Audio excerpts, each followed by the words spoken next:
We find ourselves standing face to face with a grave and protracted security, diplomatic, and humanitarian crisis in DRC, a situation that demands our immediate, collective, and sustained attention.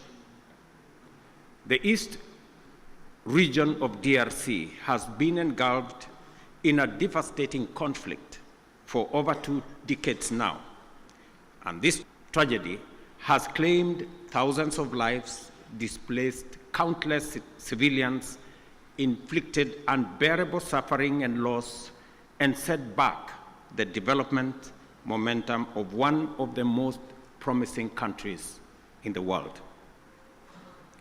The recent escalation of hostilities in Goma and the surrounding areas is a stark reminder of the increasing fragility the situation presents, and that only collective action to facilitate a negotiated solution will offer relief.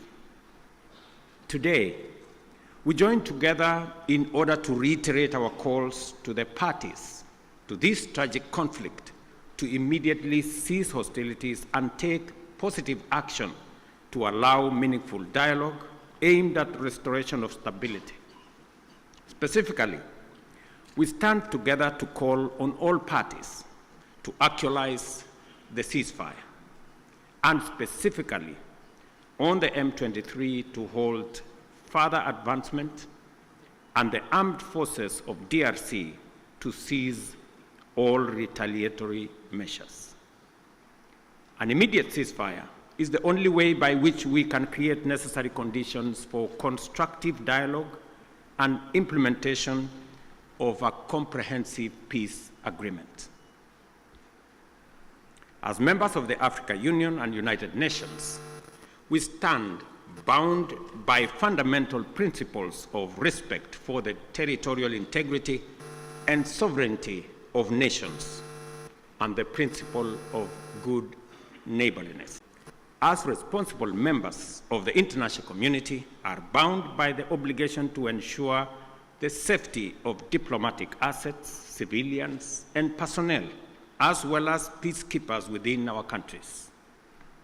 The wanton disregard for the sanctity of life, diplomatic missions, and peacekeeping, and peacekeepers as well, is not only a brazen demonstration of lawless and unprincipled pursuit of violent harm and destruction, it is a grave affront to the rules-based international order.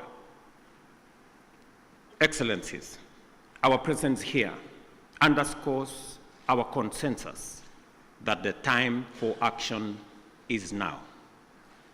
The lives of millions depends on our ability to navigate this complex and challenging situation with wisdom, clarity of mind, empathy for the millions whose lives and livelihoods have been plunged into uncertainty, concerns for DRC's lost opportunity to accelerate its growth and development, and a steadfast commitment to peace and justice. A terrible yet indisputable act is that the humanitarian cost of the conflict in the DRC has been staggering. Millions of civilians have been displaced and many lives under the persistent threat of violence, including sexual and gender-based violence against women and children, and the recruitment of children to take part in combat. We have a historic opportunity to rise to our moral duty of making the protection of civilians our foremost priority, and of taking measures to ensure that the necessary resources and support are provided. For many well-known reasons, the situation in DRC implicates the broader global community. Therefore, we call upon the international community to step up and do its part in supporting regional efforts in delivering for the DRC, and critically, collaborating with the government of the DRC to deliver support and security to those most in need. It is clear that the conflict in DRC is complex, delicate, protracted, and involves multiple actors pursuing different interests. The issues at stake span a wide historical, economic, and political spectrum, run back in time for many decades, and spill across national and regional borders. There is also a clandestine international dimension at work, whose persistent, cynical, and destructive effects must neither be underestimated or ignored any longer. For this reason, it is equally clear that such a conflict cannot be resolved through military means. We must resist the temptation to think that we can somehow shoot or bombard our way into a solution in the face of such a complex situation. Instead, we have to agree that only a comprehensive diplomatic approach, one that addresses the root causes of the crisis, secures the historical integrity and territorial integrity of DRC, and affirms the sovereignty of its people and their aspirations for freedom, justice, and development. That is what will establish peace, and enduring peace at that, in DRC. Such an approach must also bring together multiple stakeholders, regional states, international bodies, political organizations, civil society groups, and the Congolese government itself to dialogue and collaborate in order to explore, develop, and implement a lasting solution. Excellencies, I am confident that you agree with me that dialogue is not a sign of weakness.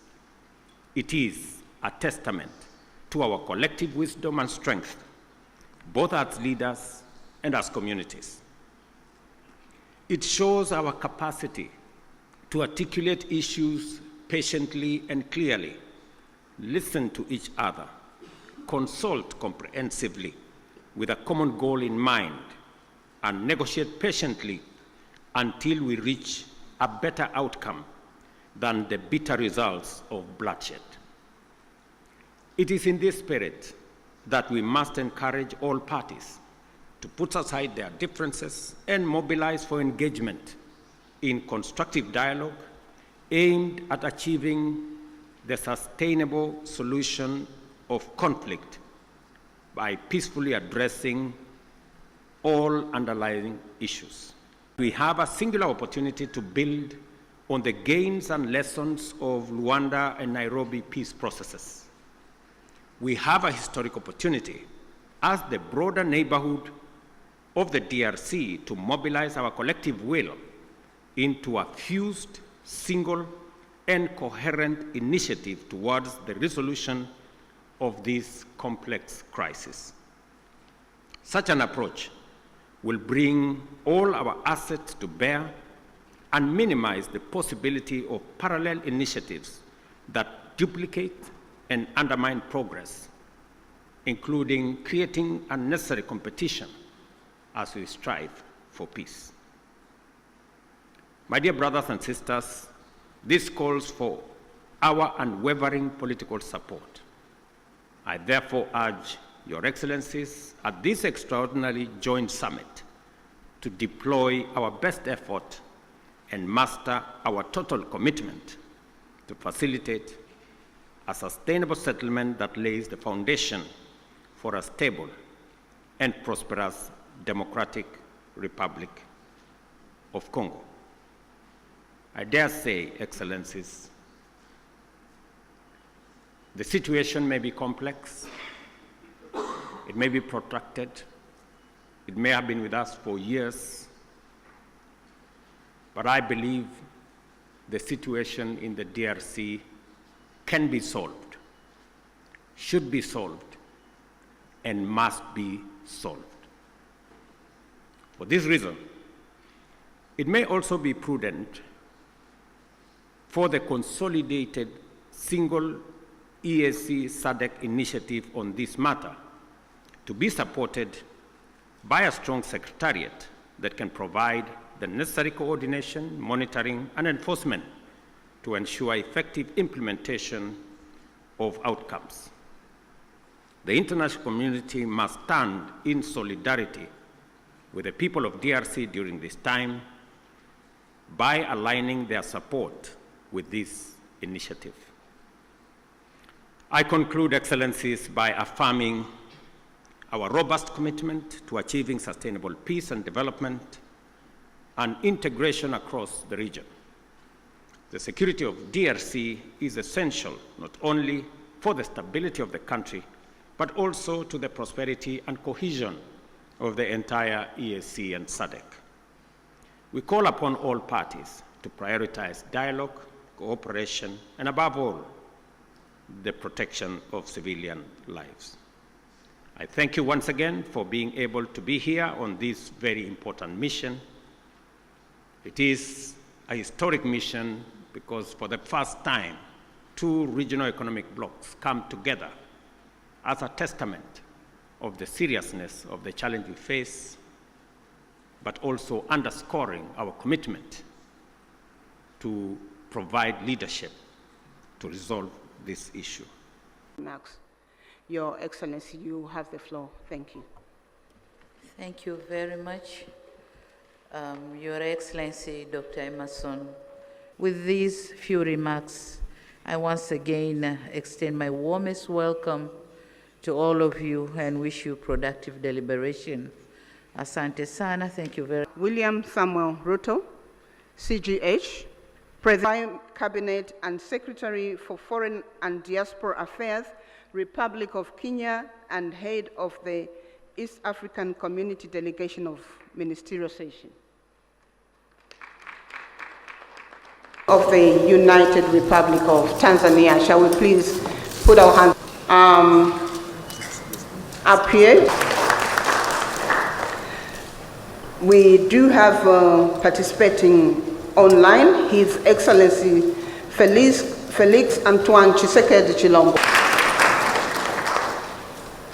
His Excellency Kaguta Museveni, President of the Republic of.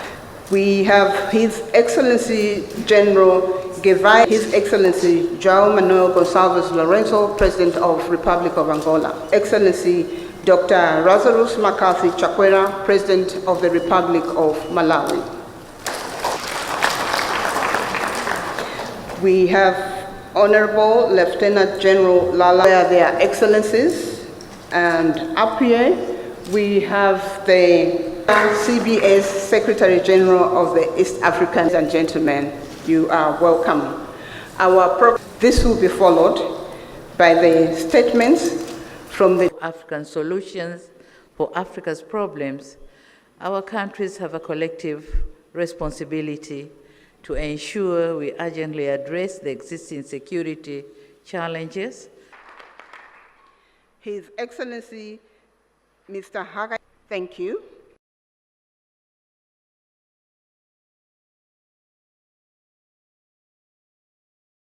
This meeting or their representatives. Hola.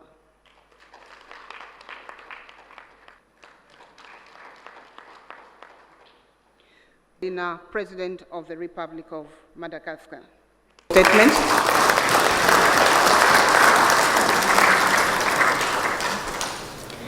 Thank you.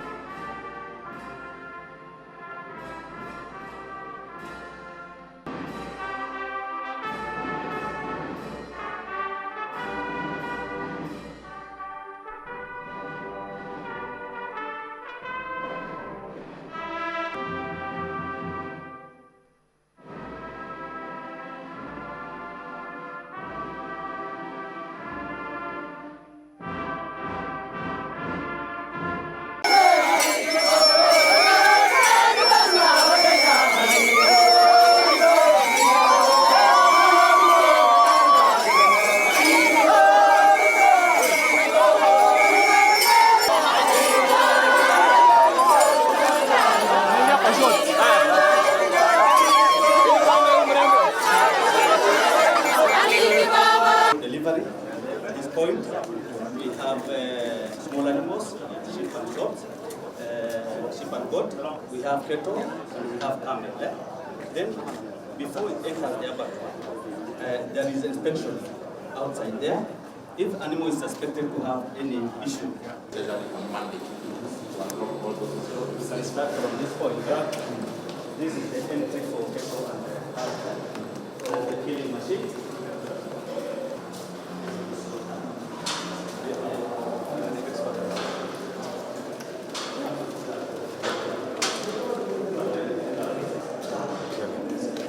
Sound wako.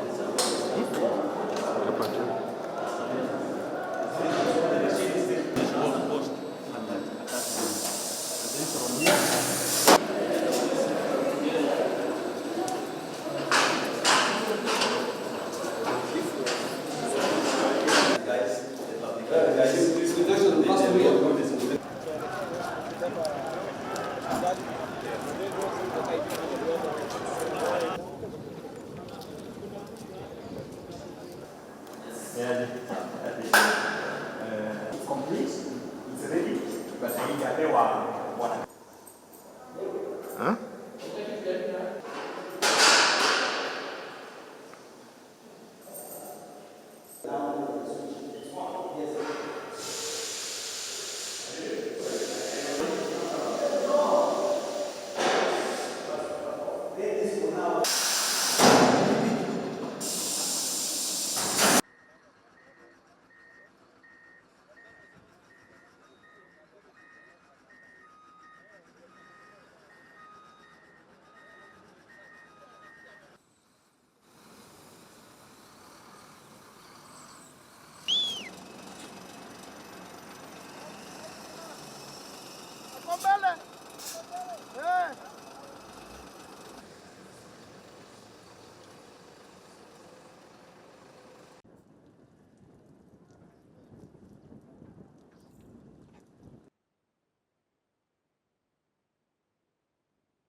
Habari.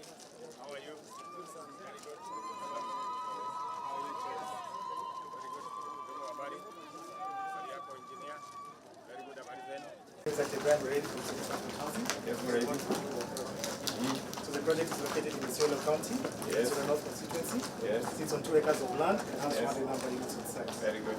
In terms of land use, we have residential land use.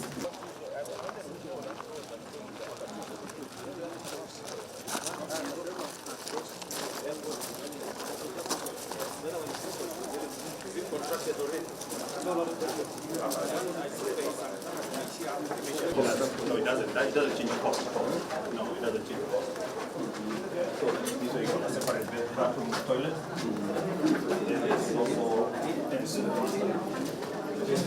Kenya kuishi katika vitongoji duni, sasa watakuwa na nyumba hapa. Ile social housing itakuwa bei ya ile nyumba ya mabati.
Layout of the ground floor of the warehouse.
Of housing is going to build a 500-bed facility.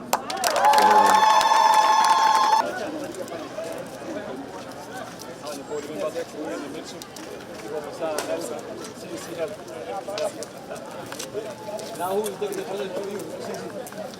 Mitchell. Come to